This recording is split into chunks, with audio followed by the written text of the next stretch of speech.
So earlier this week I saw the new Color Purple movie, and going into the experience, I would say that I had very high expectations. After all, I've read the book several times, I saw the original movie dozens of times, and I've had the opportunity to see the Color Purple on Broadway. So going into the experience, I wanted there to be a strong justification in making this new Color Purple movie. And the only justification that I could think of would be for the powers that be to give fans of the Color Purple something that was just as good, if not better, than the other Color Purple projects. Unfortunately for me, while there were some great scenes in the movie, the overall movie was a huge bust, and it left me disappointed for a number of reasons. My biggest gripe with the Color Purple movie was that it considered itself a musical, yet it completely fumbled the ball when it came to incorporating the songs from the actual Broadway musical into the movie. Now don't get me wrong, there were several amazing scenes in the movie that featured songs from the musical. However, there were 29 songs in the Color Purple Broadway soundtrack, and the movie only used 10 of them. Some of you may be asking yourselves, why does any of that matter? And to answer that, we have to take a look at the widely acclaimed musical movies like In the Heights and Dreamgirls for comparisons. The movie In the Heights was able to incorporate 17 songs from the musical into the movie, while the movie Dreamgirls was able to incorporate 19 songs from the musical, while adding an additional 17 in the movie. Both of these movies made necessary changes to the movie so that the story could be told, but if you've seen both movies, could you imagine how drastically different they would be if they only had 10 songs from the play in them? So while this new Color Purple was able to add some new songs into the mix, in my opinion, the movie still fell short when it came to making the project a unique adaptation. In my opinion, some of the songs that were missing from the movie were designed to help balance out the trauma that Celie was forced to endure, with moments of comedy from the supporting characters. For example, the three gossiping church ladies from the play would have been a memorable addition to the movie if they were used like the three background singers were used in the movie Little Shop of Horrors. Harpo's solo songs, as well as his song with Sophia, could have been a very memorable addition to the movie as well. And Nettie's song about her experience in Africa could have been icing on the cake for me. But all of these moments were missing from the movie, and it was very disappointing. But another one of my issues was the inconsistency with the use of creative set pieces and cinematography. Now don't get me wrong, there were a number of amazing scenes in the movie, such as the opening church scene and Suge Avery's juke joint song. But there were also several scenes that feature Celie just standing there and singing, which is effective, but it really doesn't lend much creativity to the scene.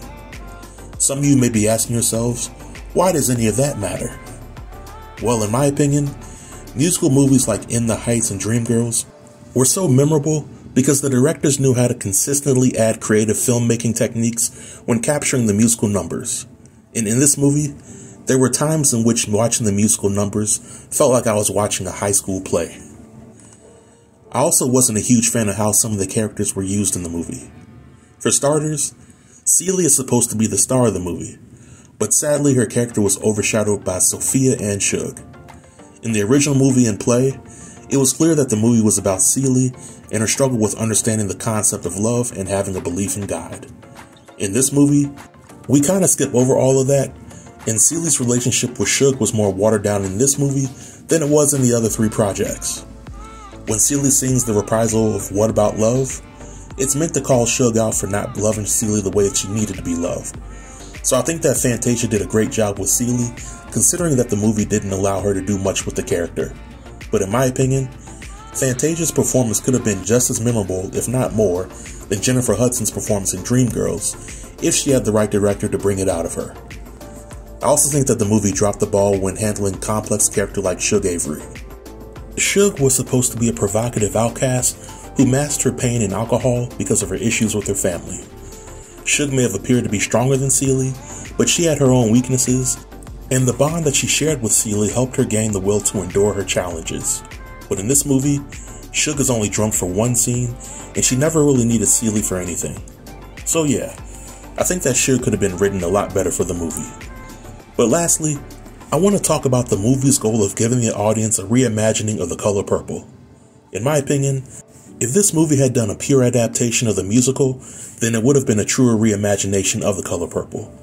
But because this movie was too busy trying to pay homage to the original movie, while paying homage to the lovers of the musical, the movie failed to live up to the promise. Now, in my opinion, this is how the movie could have been reimagined. In the movie, the character Squeak was more forgettable than she was in the original movie, whereas in the books, Squeak was very instrumental in helping Sophia get out of prison, and the aftermath of that is what led her to leave Harpo to travel with Suge after the infamous dinner scene.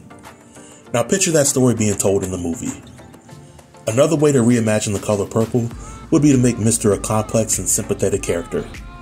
Folks who've seen The Color Purple should realize that Mr. did some foul things, but in my opinion, he was a victim of generational trauma, and the way that his father raised him had a negative impact on his relationship with women, as well as how he raised Harpo. Seeing this addressed in the movie could have set the movie apart from other projects. So all in all, I think that the movie dropped the ball with this. But I think that the movie's flaws could be chopped up to the powers that be hiring an inexperienced director and screenwriter to bring such an important project to life. But that's just my opinion, and this marks the end of the video. Feel free to leave all comments below in the comment section, and I'll be sure to reply to everybody. Until next time, stay tuned and stay safe. Peace.